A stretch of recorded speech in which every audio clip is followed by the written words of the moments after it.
Amado Padre Celestial, te adoramos, te bendecimos y te agradecemos tu amor y tu bondad.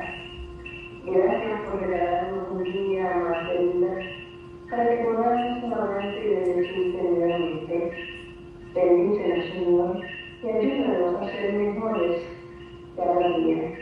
Que tu palabra nos sostenga y nos dirija siempre.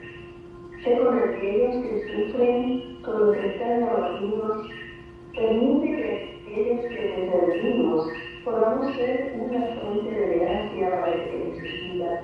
Entienda que solo a causa de la nueva felicidad tú lo vas a ofrecer cada día. En tu confianza, Señor, y en quien creemos. Amén.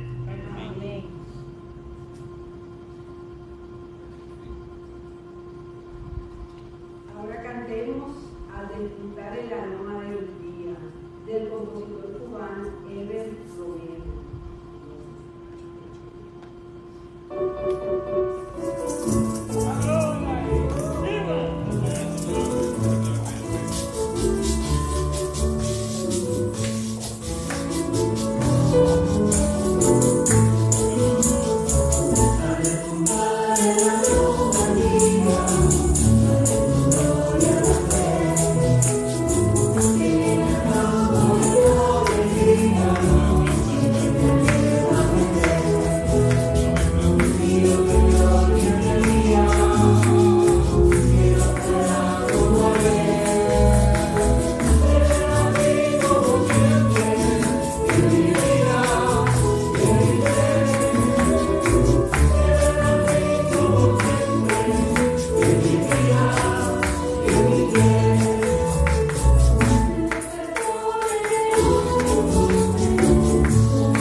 días Buenos días. y bendiciones para todos Amén. y a los que nos están viendo a través de la internet. El pasado domingo, la presbítera Iris Rivera, si recuerdan, nos regaló Sí, lo que llamamos un marcario. márcalo. Y yo escogí agradecido, gratitud. Y al respecto, pues, le digo que la gratitud es una cualidad de ser agradecido, que consiste en apreciar los aspectos no materiales de la vida y la voluntad de reconocer que los demás desempeñan un papel en nuestro bienestar emocional. Dios quiere que seamos agradecidos, así como usted le agradece algún favor a una persona, cualquiera, sea también agradecido con Jesucristo y el Espíritu Santo y por la salvación de los cuales nos ha dado gratuitamente. Seamos agradecidos por todo y en todo, dándole al Señor toda la gloria, porque Él sabe,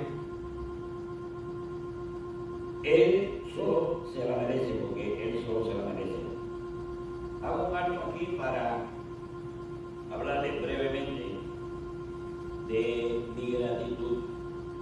En mis años hacia atrás, de joven, era en mi niñez, fue una niñez bien, como llamamos normalmente, bien chévere. No tuve ningún tipo de complicación. Mi mamá siempre estuvo a cargo de su negocio, que era hacer relleno, y un pequeño hospedaje que tenía en Maricao.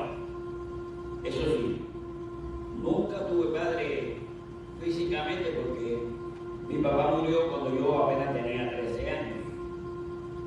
Me fui desarrollando en lo que me gustaba, y como hemos hablado con el reverendo y con muchos aquí presentes, mi misión siempre fue el deporte y la música. Ahí me desarrollé, no con grandes habilidades de ser un virtuoso en el béisbol ni tampoco un virtuoso en la música, pero me agradaba lo que hacía.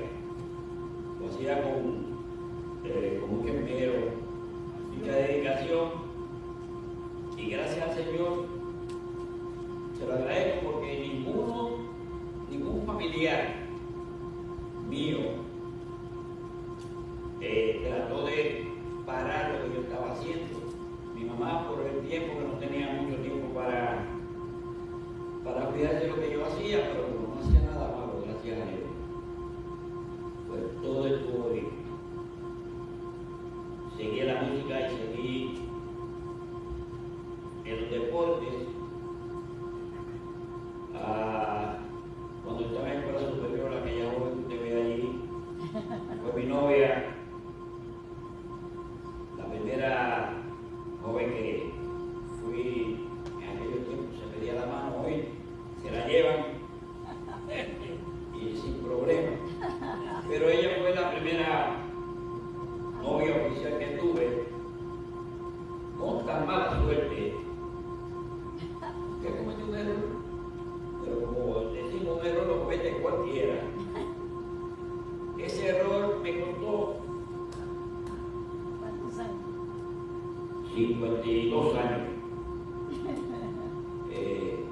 Por la razón que no voy a decir, rompió conmigo, nos casamos, y luego de 52 años volvimos a encontrarnos por diferentes circunstancias, no por la misma. Pero lo que yo quiero decir fue que esa niñez, esa juventud, hasta que me casé, no tuve ningún problema.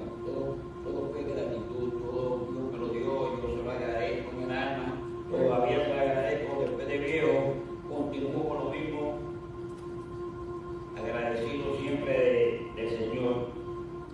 Y decimos que el Señor desea que tengamos un espíritu de gratitud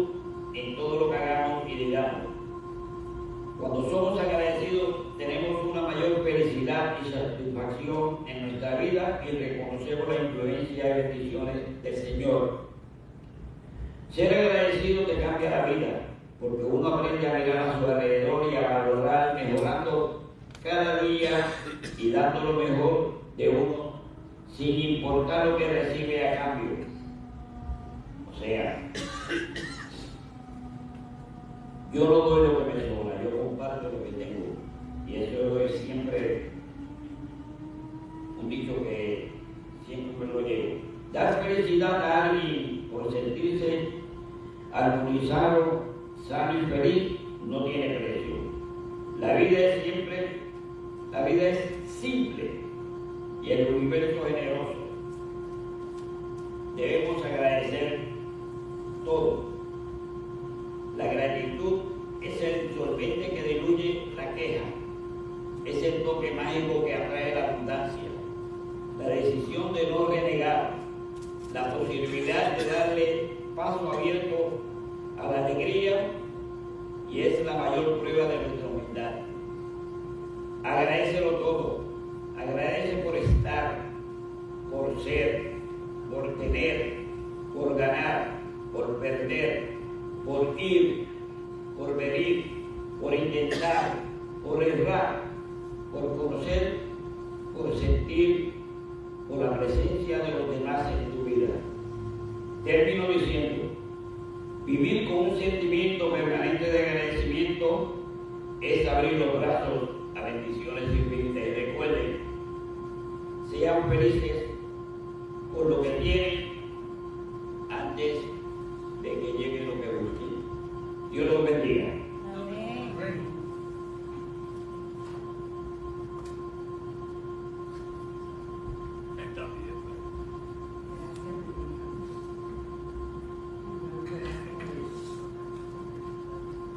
Hermanos y hermanas, ahora los invitamos para pasar un breve tiempo para tener la oración silenciosa donde confesamos nuestros pecados a Dios.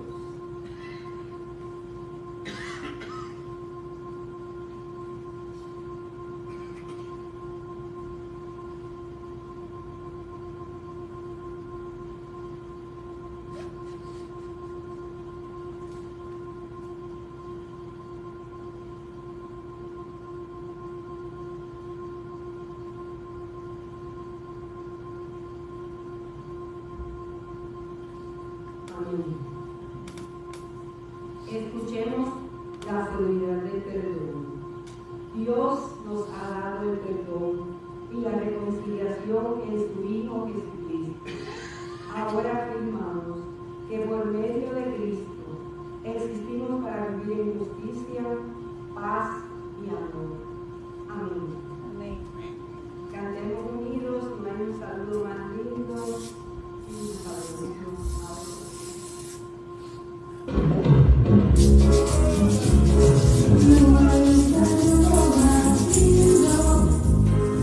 Es tan duro de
La lectura del Evangelio para hoy se encuentra en San Marcos, el capítulo 1, los versos 21 al 28, y dice así: Jesús y sus discípulos llegaron a Cafarnaúm, y en el sábado Jesús entró en la sinagoga y comenzó a enseñar.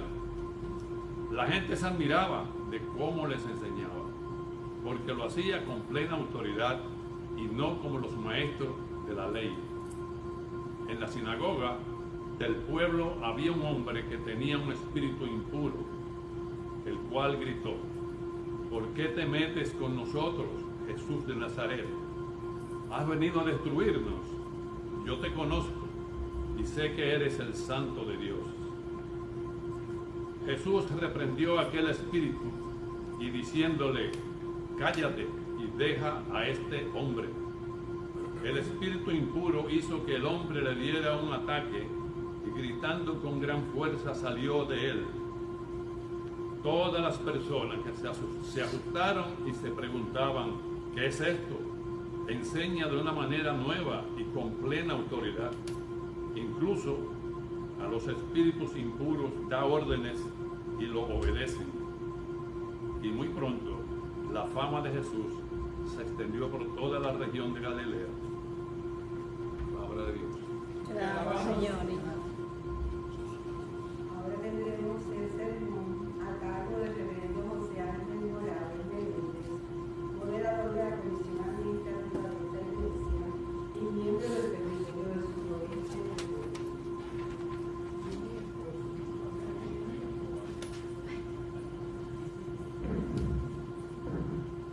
Damos gracias a Dios porque nos ha permitido llegar hasta este lugar y compartir en alegría con los hermanos que aquí ya nos hemos congregado en el día de hoy.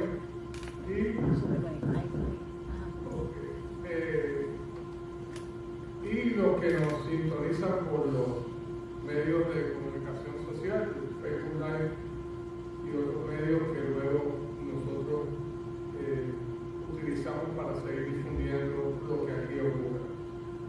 Mientras escuchaba a Cupito hablar, como cariñosamente lo conocemos, Pablo, Cupito Mateo, dando ese testimonio, ¿verdad?, de su juventud, las dificultades que genera a veces crecer sin tener un padre al lado, aunque tenía una excelente madre, ¿no?, que se esmeró por desarrollarlo.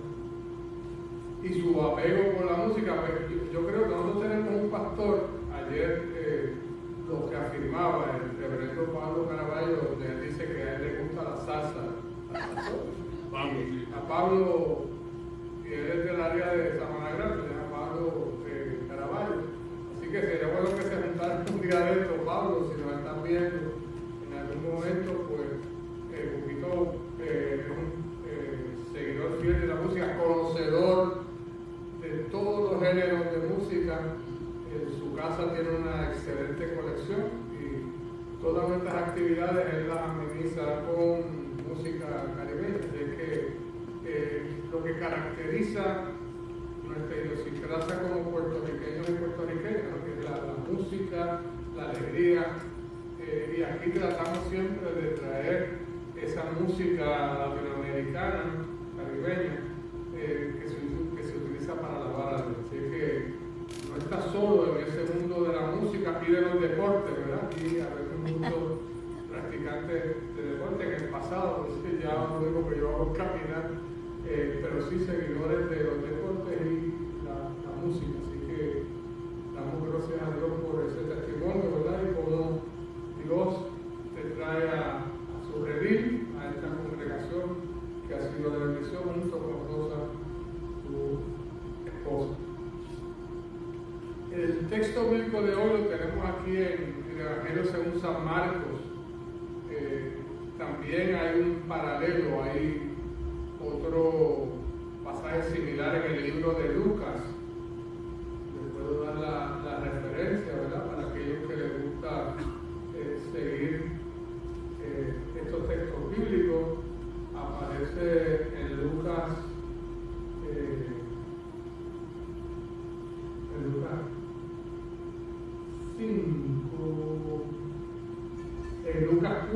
4, versículo 31 en adelante, que es el paralelo de este texto bíblico. Más o menos cuenta la misma historia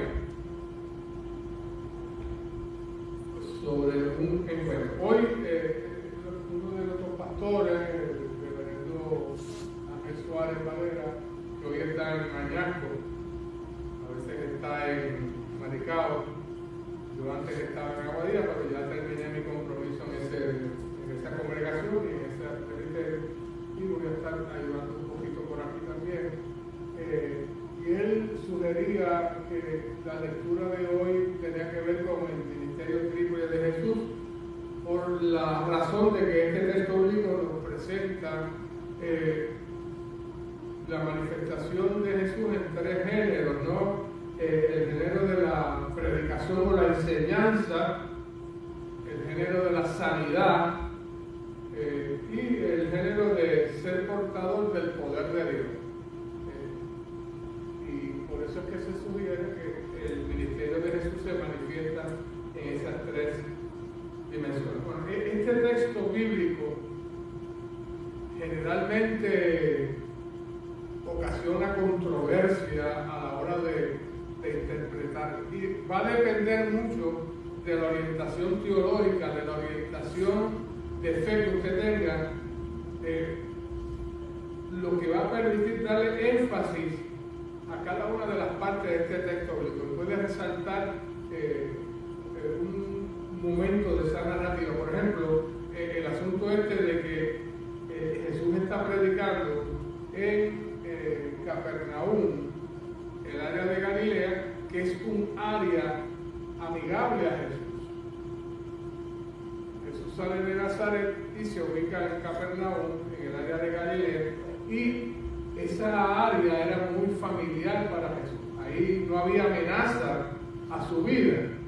Jesús desarrolló gran parte de su tiempo de ministerio en esa área de la Galilea, y ahí no tenía grandes confrontaciones, distinto a cuando se ubicaba cerca de Jerusalén, donde las autoridades religiosas de aquel tiempo no lo veían con mucho agrado y donde constantemente amenazaban su vida, porque una de las formas que tienen algunos sectores de las distintas sociedades es eliminar físicamente a aquellos que se le oponen o aquellos que traen ideas novedosas. ¿Cómo callamos la oposición? Pues eliminándolos.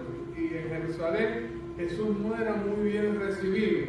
Sin embargo, en Capernaum, en el área de la Galilea, Jesús tenía muchas amistades y a la gente le gustaba escuchar hablar a Jesús.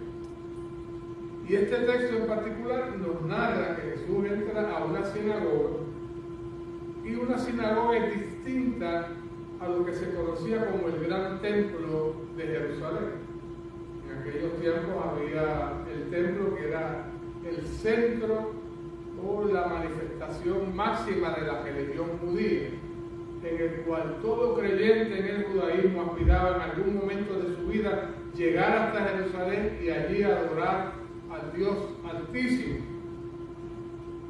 Pero en el lapso de tiempo, antes de llegar a esa experiencia de llegar al templo, pues asistían a lo que se conoce como la sinagoga, que eran estructuras, que eran organismos, que eran experiencias regionales. Generalmente en cada región había una sinagoga en la cual se hacía lo siguiente: se oraba, se leía un texto bíblico de la Taná o del Antiguo Testamento judío, y había una interpretación de eso que se leía. Y había un administrador de la sinagoga, una persona que se encargaba de todos los asuntos de la sinagoga, de informar las actividades, las situaciones. Y generalmente no había un predicador asignado, sino que se invitaba a personas que tuviesen conocimiento y capacidades para interpretar la palabra de Dios, a que, dependiendo del texto bíblico que se había escogido por el administrador para ese día, exhortaran sobre ese texto bíblico. Y es lo que pasa en este texto, en esta narrativa. Jesús llega a esta sinagoga, oran, hay una lectura, y Jesús comienza a hablar, a disertar sobre ese texto bíblico.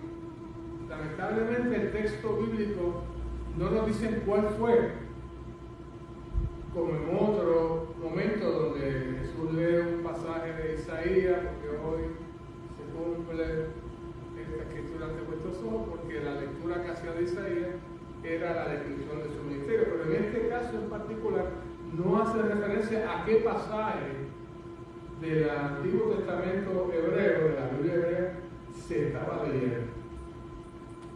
Y dependiendo de tu orientación, la orientación de cada uno de estos, le vamos a dar énfasis. Porque dice que allí ocurrió una situación muy interesante.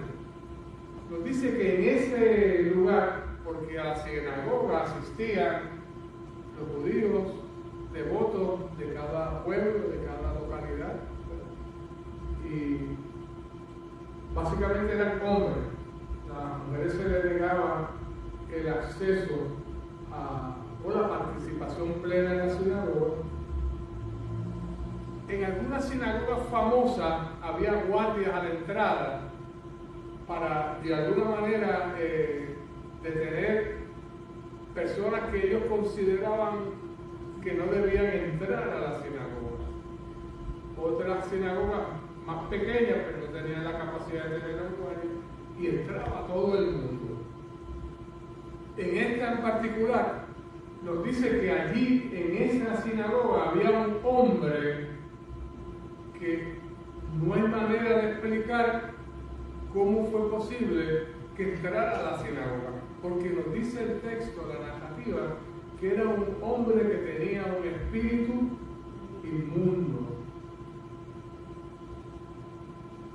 un espíritu no puro, un espíritu contrario a la fe o a la adoración a Dios. Entonces uno tiene que preguntarse si es la sinagoga donde se hablaba del Dios Altísimo, ¿cómo era posible que hubiera allí un hombre que no tenía la pureza necesaria según el ritual judío para estar en ese lugar?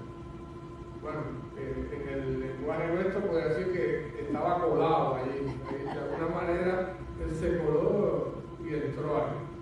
Pero su objetivo de estar en ese lugar no era adorar a Dios. Hay que tenerlo claro. Llega a la sinagoga una persona, espíritu inmundo. Algunos grupos religiosos y algunos intérpretes sobre conceptos teológicos dicen que tenía demonios. Entonces tendríamos que entrar en ese proceso de definir que era un demonio, que era una persona que estaba poseída, ¿no? Si realmente lo que allí ocurrió fue un exorcismo donde se libera a esta persona de esa presencia de la impureza. Yo no voy a entrar en esos caminos ahora porque eso conlleva todo un análisis a través de un estudio bíblico, ¿no? Para definir los conceptos, las traducciones, que realmente está diciendo el lenguaje, particularmente aquí en griego, cuando habla de la impureza de un hombre. Vamos a coger la narrativa, ¿no? Por la cuestión del tiempo que tenemos para hablar de esto, donde nos dice que sí había allí un hombre que tenía un espíritu de impureza, un hombre que estaba allí no para dar testimonio del Dios grande, sino a saber por qué razones estaba allí.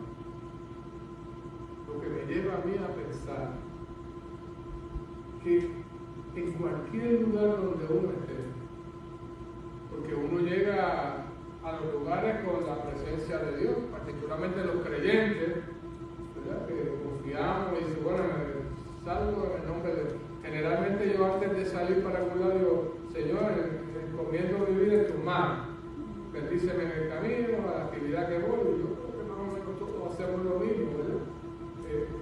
Sea a través de una oración, de un pensamiento. Pero este hombre llega a este lugar, a esta sinagoga, a saber con qué propósito. Pero siempre este texto nos sugiere que independientemente al lugar que vayamos, la posibilidad de encontrarnos con fuerzas contrarias, de encontrarnos con la impureza, con encontrarnos con los entes que son contrarios a la bendición de Dios, es bien alta. La probabilidad que nos encontremos con esa situación. Por el hecho que estemos en la sinagoga, o en el culto, o en la iglesia, o en el supertemplo, o en lo que sea, no quiere decir que estamos ajenos a la posibilidad de enfrentarnos a potencias o a fuerzas que escapan a nuestra imaginación y a nuestro conocimiento. Pero estaba allí. En estos momentos yo no tengo una explicación con elementos de lógica para decirle por qué ese hombre se encontraba allí. Pero está ahí. Hay situaciones en la vida que no tenemos explicación, que lo único que tenemos es la realidad. La realidad es que está ahí.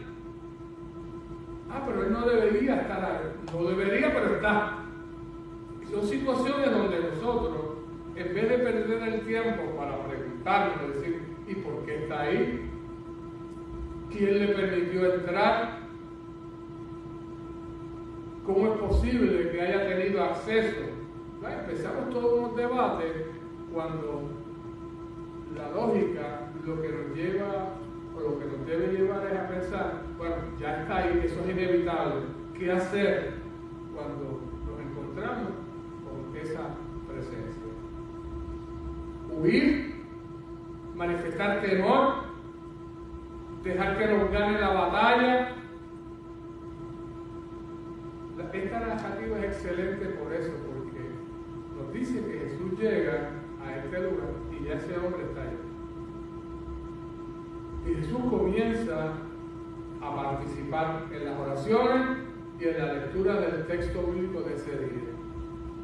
Y Jesús se levanta a interpretar, a predicar. El libro de San Marcos, el Evangelio de San Marcos, por lo menos narra 9 milagros de sanidad realizados por Jesús. Cada evangelio pues, le va a dar énfasis a los asuntos estos de sanidad. Por lo menos 9 milagros.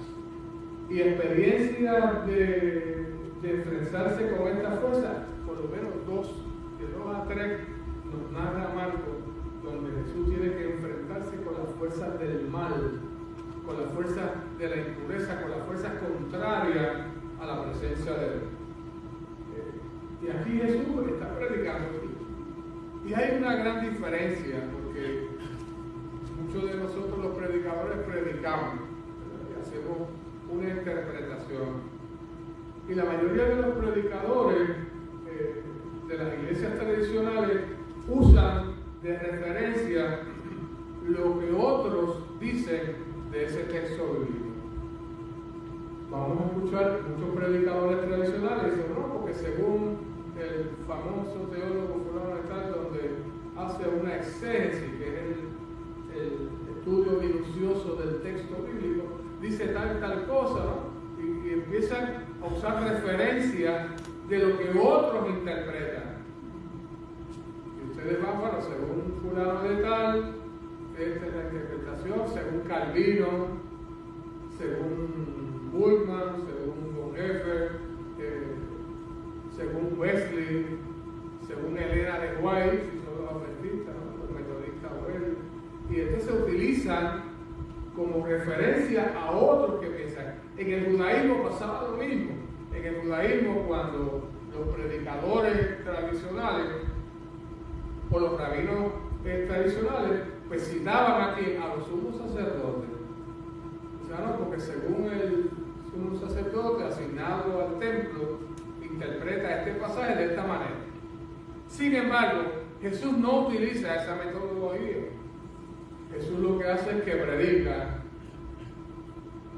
desde la perspectiva de que es hijo de Dios. Entonces, por tal razón, Él no usa referencias de lo que otros piensan, sino de lo que Él piensa a la luz de su relación con Dios. Y ahí hay una gran diferencia. Cuando uno habla y uno predica o uno da testimonio a base de la experiencia, de la realidad de uno.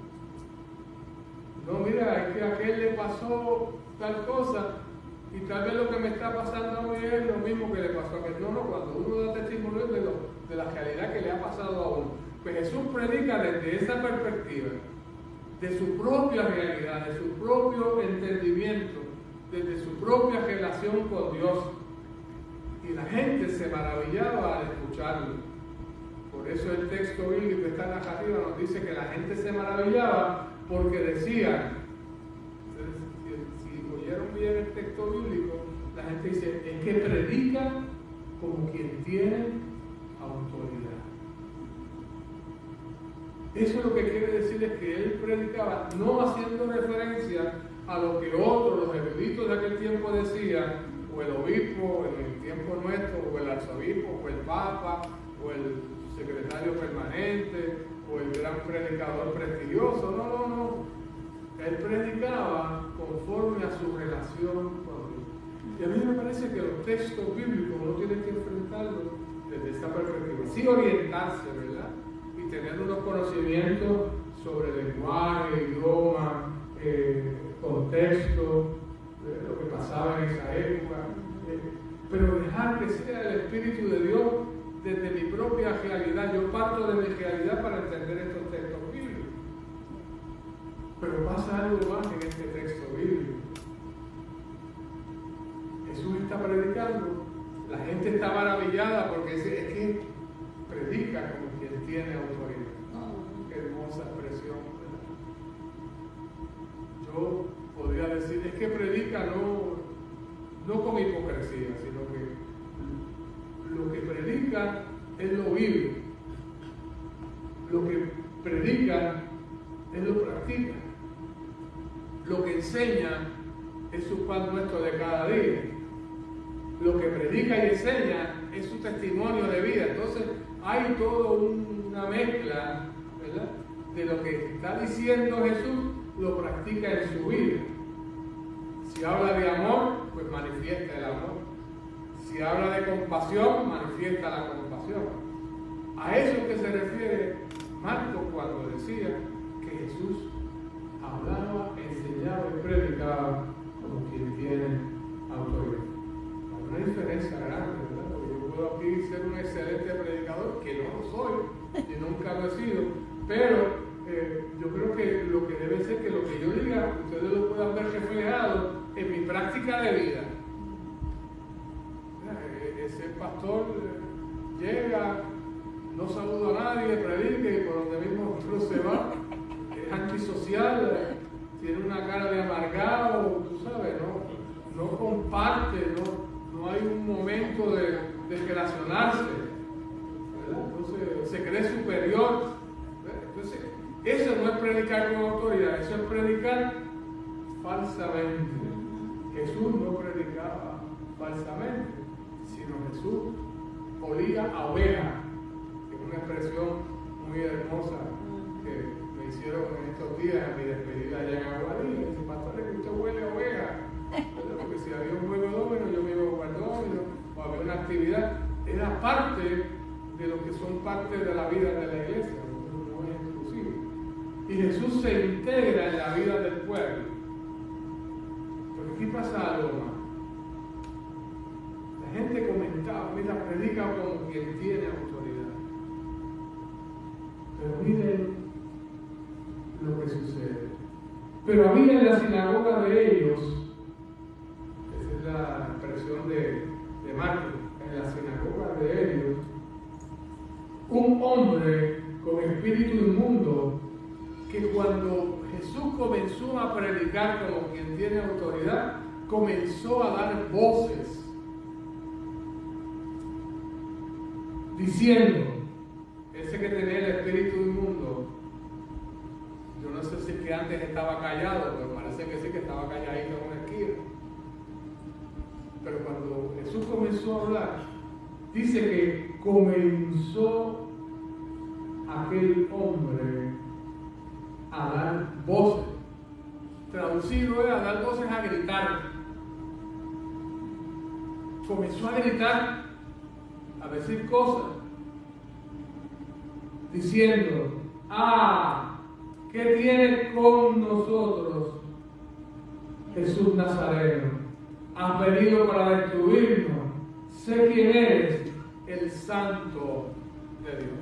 Óigame, a usted no le está curioso que el que es capaz de hacer esa confesión sea un hombre que tiene un espíritu inmundo. Un hombre poseído, como dicen algunos intérpretes, un hombre endemoniado.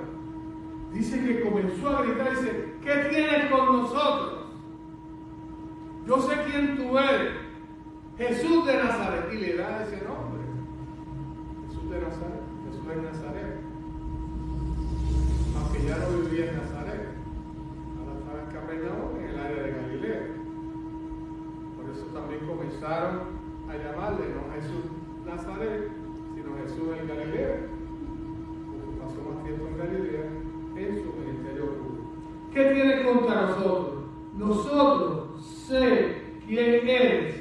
Eres el Santo de Dios. Fíjense que cuando analizamos eso que está pasando ahí no hay blasfemia, ahí no hay una expresión contraria a la realidad de lo que Jesús representa para el mundo, sino por el contrario, una afirmación.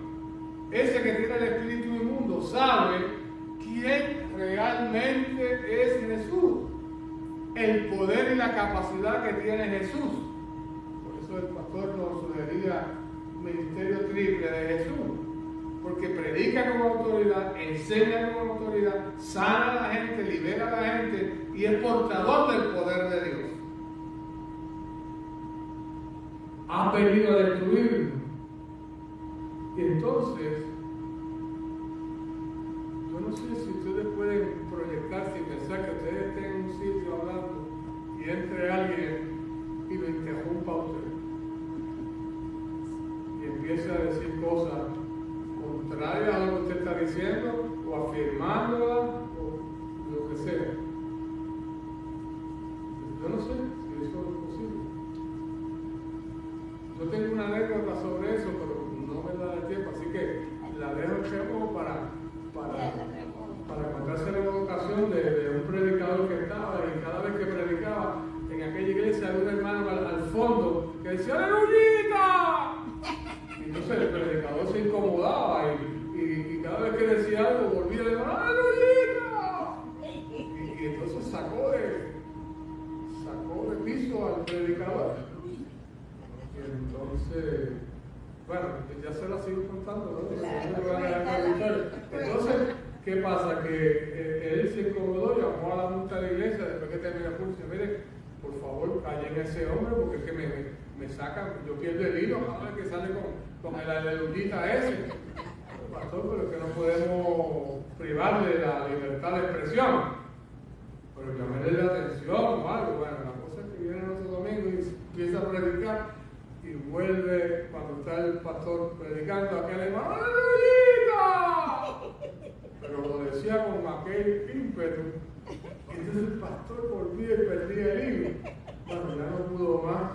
Volvió y se reúne con la junta de la iglesia y dice: mire, o resuelven este problema o no predico más. Pastor, esos problemas suyos, usted es el predicador.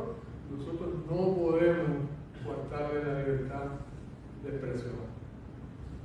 ¿Usted quiere que le pongamos una bolsa en la boca o algo así? Yo me voy a encargar de eso. Yo lo voy a callar. Entonces se fue a la tienda del barrio y le pregunta al dueño de la tienda: mira, ese que viene por ahí, fulano de tal, ¿debe echado aquí en la iglesia? En la tienda. Y entonces él le dice: ¿usted se refiere a fulano que va a su iglesia? Y dice: sí, ese mismo. Ese es el mejor cliente que yo tengo. Sí, pues es fiado, pero paga a final de mes. Siempre. No puede. Y se va a la escuela. Habla con los maestros y dice: oiga, fulano de tal. Que va a su iglesia, sí.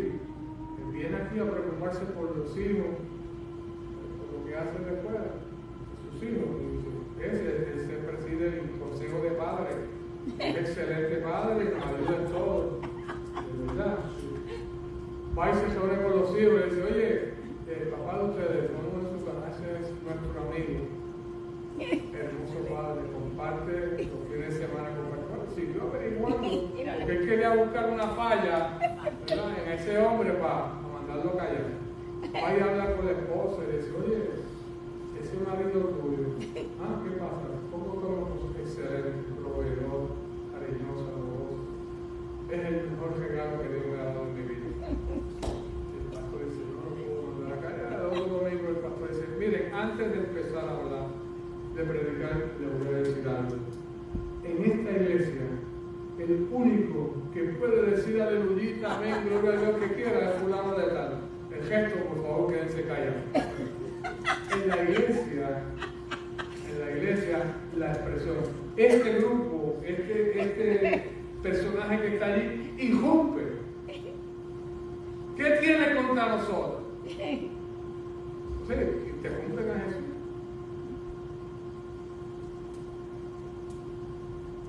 ¿Qué tienes contra nosotros? Vienes a destruirnos. Entonces usted puede hacer lo siguiente. Como le dije, usted imagine que usted habla. Usted puede enliarse, usted puede comenzar a tener un diálogo con esa persona y lo va a sacar de su propósito, a lo que usted fue allí. ¿Qué hace Jesús? Jesús no le da cuerda, ¿verdad? Es una expresión que usamos acá. No alarga la situación. Jesús corta la situación. Corta la situación.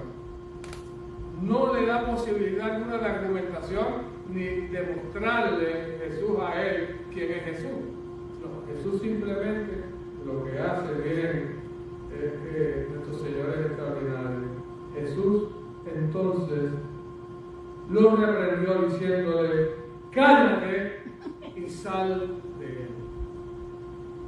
Hay momentos en nuestra vida que tenemos que hacerlo de manera, cállate.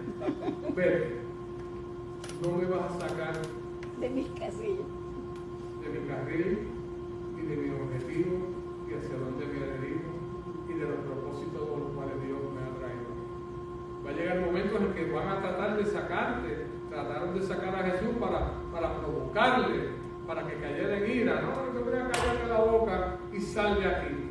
Esa acción de Jesús trae como consecuencia la liberación de ese ser humano.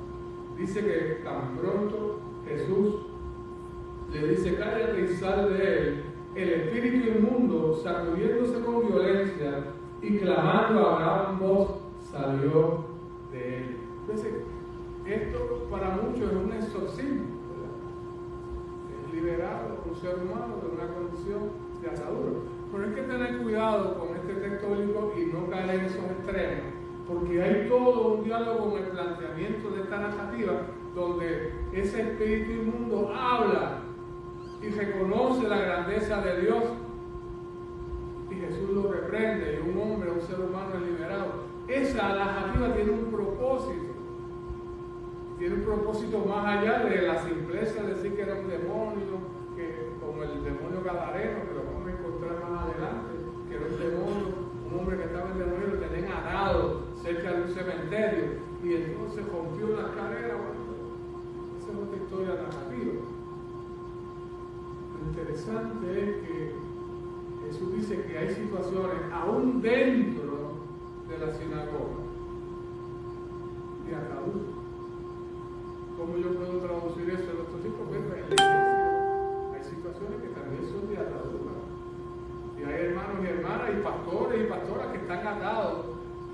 Yo no voy a decir a espíritu inmundo, pero sí a la inmundicia que nos aleja de la presencia de Dios. El texto bíblico nos está diciendo que hay una condición de no ser limpios, porque algunas de las traducciones del griego al español podía darse como que era un hombre que tenía impureza.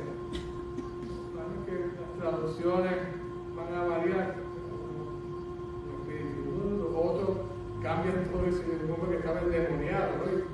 Dependiendo de la fuente que usted toma. A mí más me agrada esa, que había un hombre ahí dentro que tenía una condición de impureza. Algo había en la vida de aquel hombre que le impedía ser adorador de Dios. Por eso estaba allá adentro, porque vivía en apariencia de que era adorador de Dios. Y cuando Jesús entra, pues él se siente intimidado y amenazado, porque Jesús va a ir a descubrir aquella situación que vive aquel hombre, de falsedad, de engaño.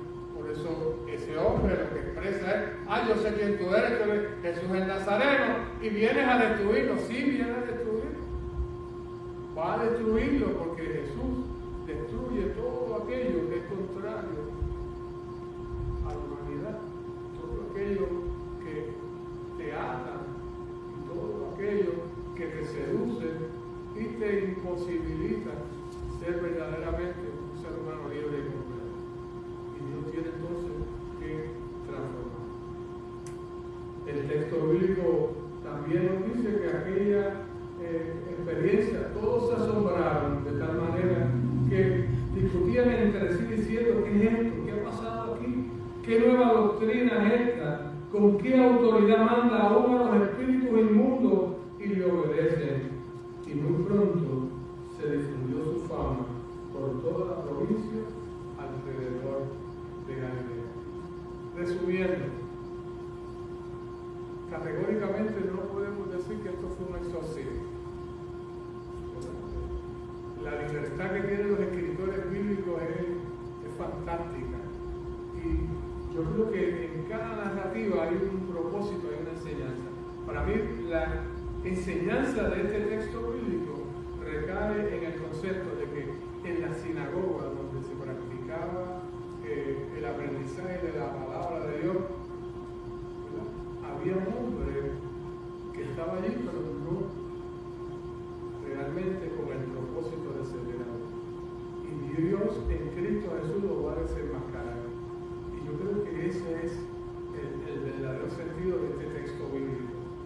Dios nos libera de aquellos que tratan de cambiar la experiencia verdadera de la adoración a Dios. Porque van a venir falsos profetas, van a venir falsas personas, van a venir personas para sacarte de la tabla. Ayer yo estaba en una reunión y me sacaron de la tabla, pero yo caí en tiempo, y yo después le pedí perdón a Dios, ¿verdad? Y yo, Señor, yo creo que me extralimité. Y le pido excusa a la persona si me está escuchando, ¿verdad? Porque yo lo que le dije fue: pues mira, no voy a permitir que eche sombra sobre nadie, ¿verdad? Eso fue lo único.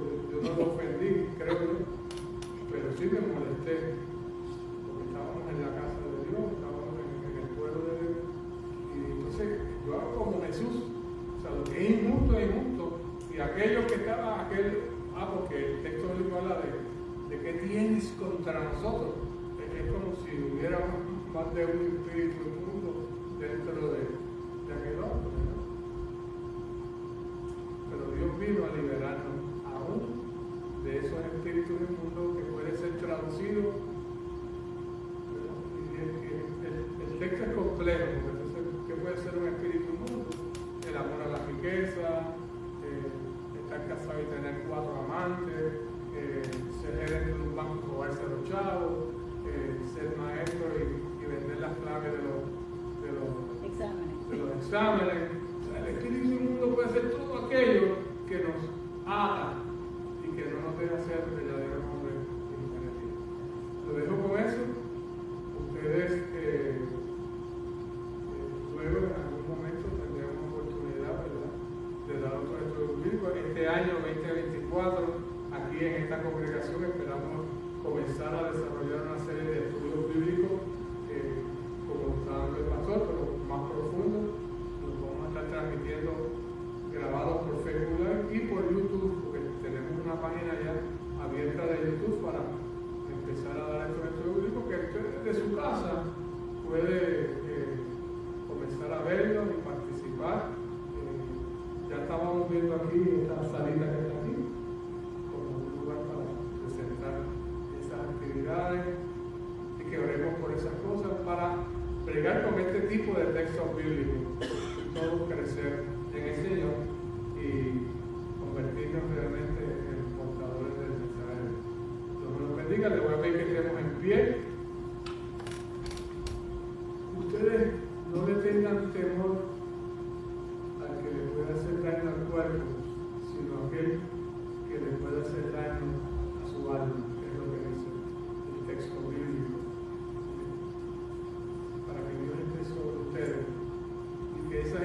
impurezas del siglo, del mundo, las podemos detectar y reprenderlas y echarlas fuera de nuestra vida. Oramos, oh Dios y Señor nuestro.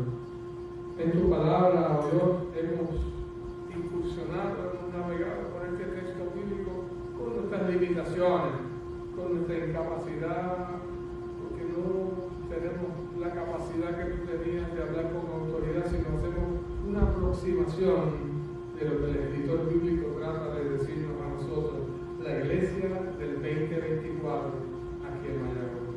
Permítenos, Señor, crecer en fe, crecer en tu palabra y estar preparados para enfrentar todos los espíritus inmundos de las maneras posibles que estos se manifiesten en la vida y en esta sociedad. Y con el poder de esa triple unción del ministerio de Jesús, de la enseñanza, del poder de la sanidad y de la presencia del poder de Dios, también esta tu iglesia lo podamos hacer de esa manera. Bendícenos en Cristo Jesús oramos. Amén. Amén. Ahora participaremos del sacramento de la comunión.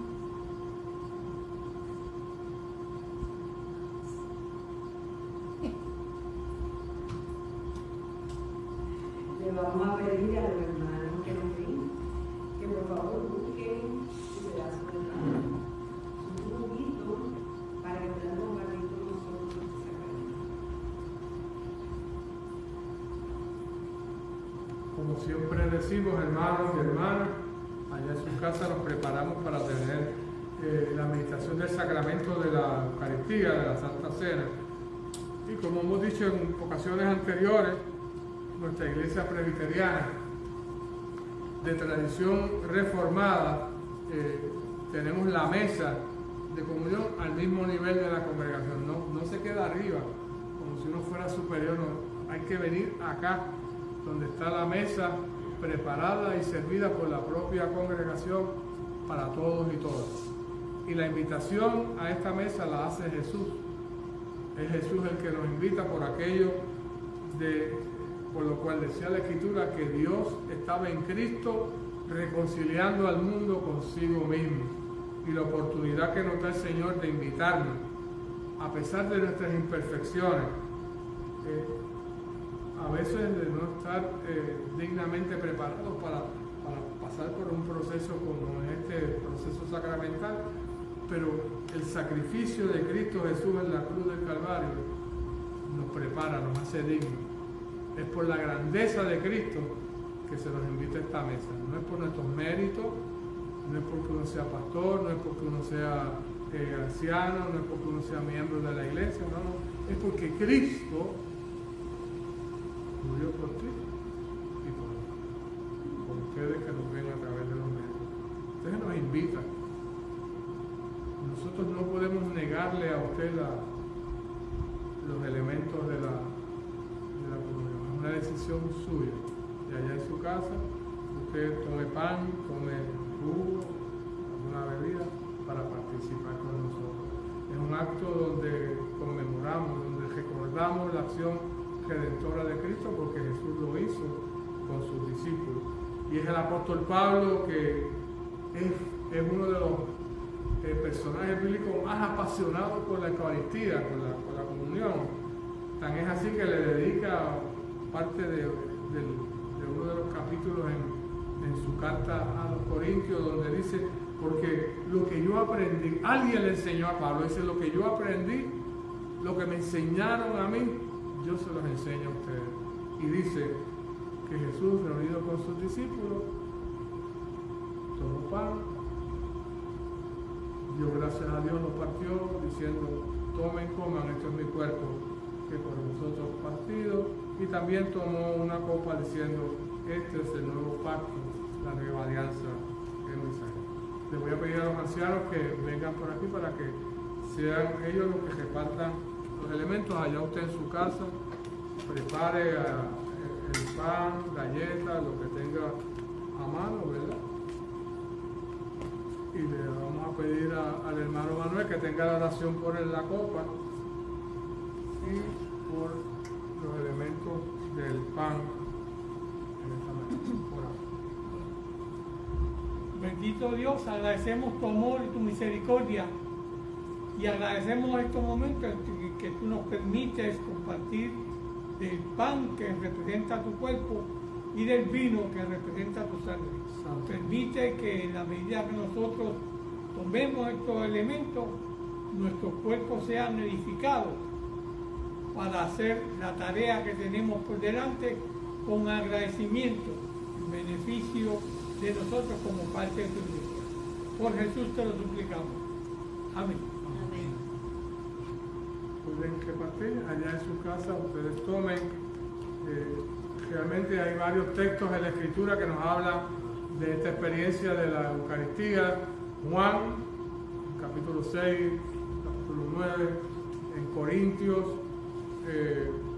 Primera de Corintios nos habla de esta experiencia de Jesús celebrando esta cena y cómo transformó la Pascua de la celebración de la Pascua judía en la celebración de la nueva Pascua cristiana, donde no iba a haber un cordero realmente, sino que Jesús propiamente iba a ser el cordero inmolado, sacrificado, y su sangre iba a ser la bebida de la nueva alianza.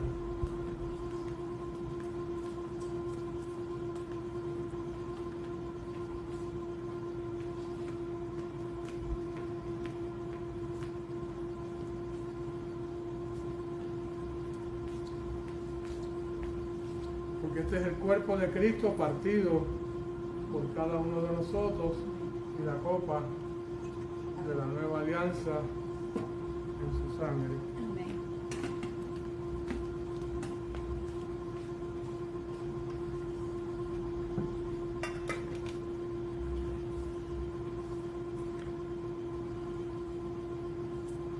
Como Pablo y la Escritura nos enseña, el Evangelio de Juan, dice que Jesús tomando un pan, dio gracias a Dios, lo partió, diciendo, tomen, coman, porque esto es mi cuerpo partido por cada uno de nosotros. Participemos del pan.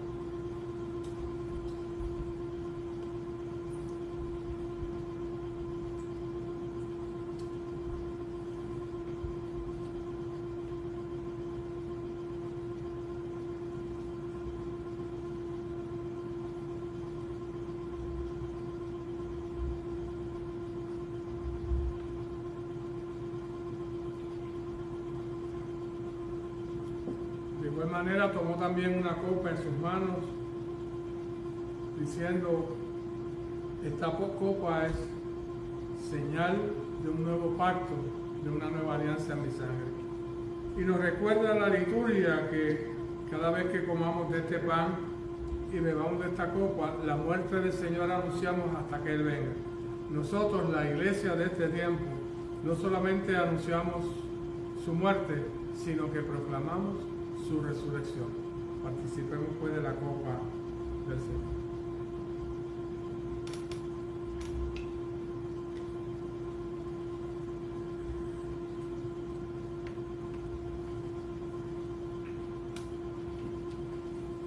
Oramos, buen Dios y Señor nuestro. Le has encargado a tu iglesia celebrar este sacramento por lo menos una vez al mes y en otros momentos litúrgicos de la vida de la iglesia, Jueves Santo y otros momentos que el cuerpo decida. Y esto lo seguiremos haciendo por la responsabilidad que tenemos de proclamar tu acción redentora y liberadora, porque de alguna manera, Señor, nos libra de los espíritus impuros y nos haces nuevas criaturas cada día. Y cada vez que confesamos nuestros pecados, echamos fuera todas las impurezas y seguimos nuestro peregrinar.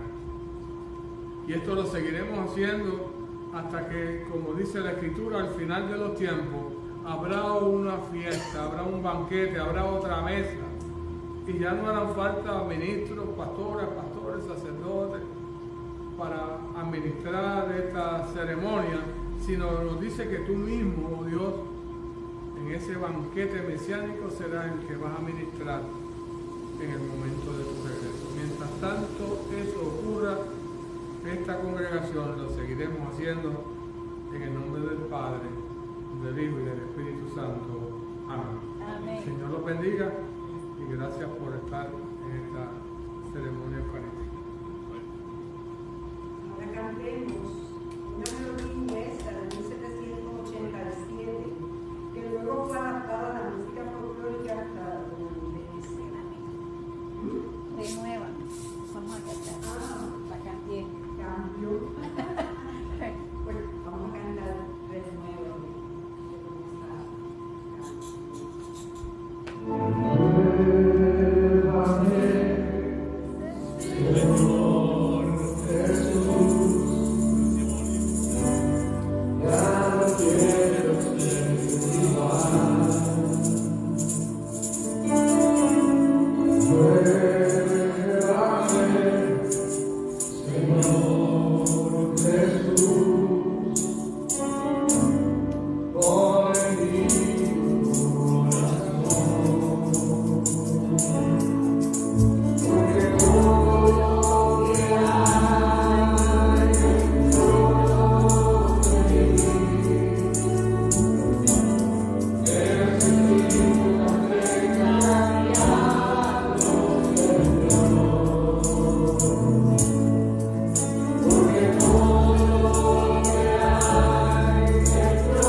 peticiones, orando por la salud de la hermana Eugenia Vélez Muñica y la hermana Santia Alequín, ambas de Maricao.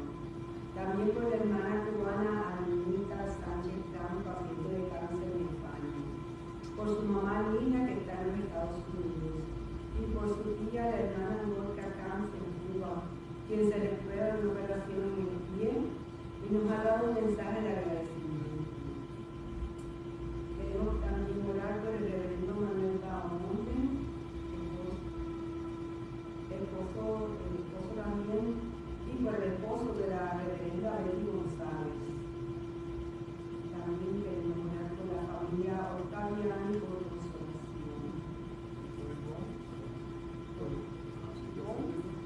Polibón, miembro miembro de esta congregación. de esta iglesia. Por el cese inmediato de la invasión de Israel a Palestina y por otras necesidades de quienes están aquí presentes y quienes nos siguen por internet en Puerto Rico y en otros países. Vamos a orar dirigido por el hermano presbítero Manuel Vázquez Gutiérrez.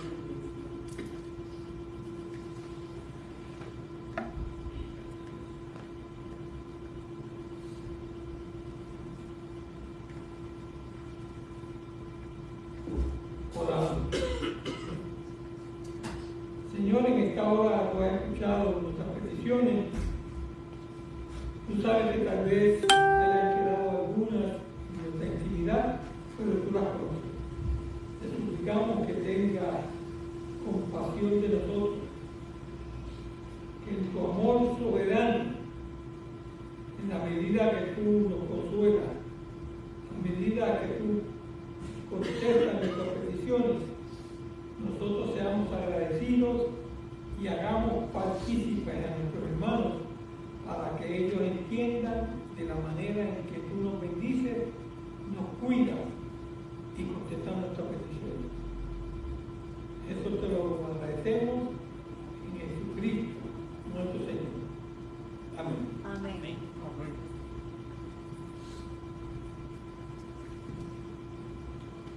Ahora felicitamos a aquellos que han cumplido años. Bueno, pues hay unos anuncios de las 4 iglesias. Los martes a las 9 de la mañana, el estudio bíblico de oración en la primera iglesia presbiteriana en Añasco. Los martes a las 10, el estudio bíblico de oración en Portachel, San Germán. Los martes a las 4 de la tarde, el servicio de oración en la iglesia presbiteriana del Buen Pastor en Maricao. Y los miércoles a las 10 de la mañana, el estudio bíblico de oración aquí en la tercera iglesia de Magallanes. Son todos bienvenidos. Ahora sí que felicitamos a quienes han cumplido año o aniversario esta semana pasada. En particular, el hermano Rafael Medina Vázquez, pastor de la iglesia presbiteriana en Portachel y en San Germán. También a mi nieta, Yanelis Morales Arce, de su cabeza. Y como regalo, les cantamos feliz cumpleaños.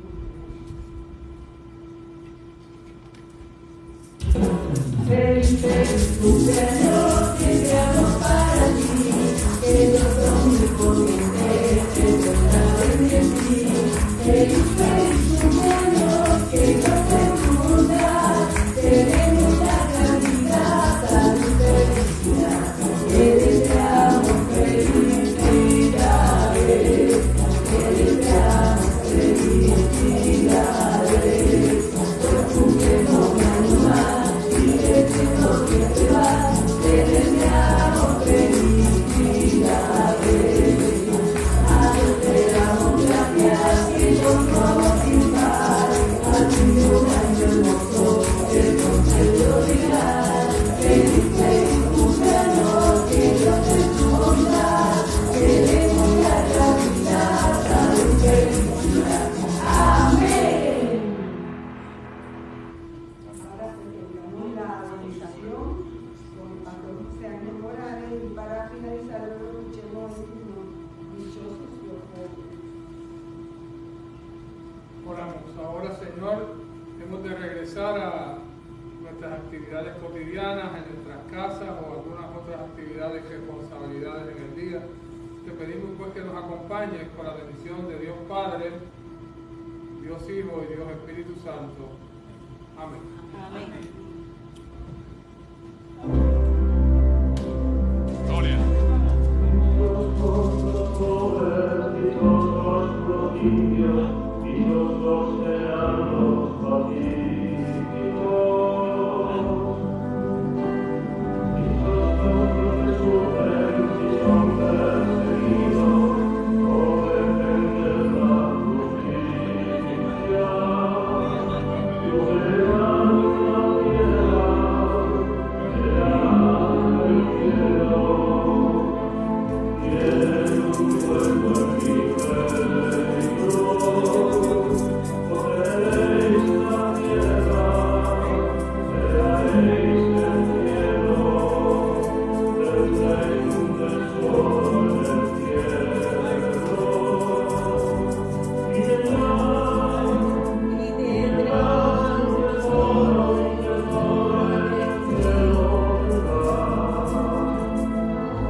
Lord.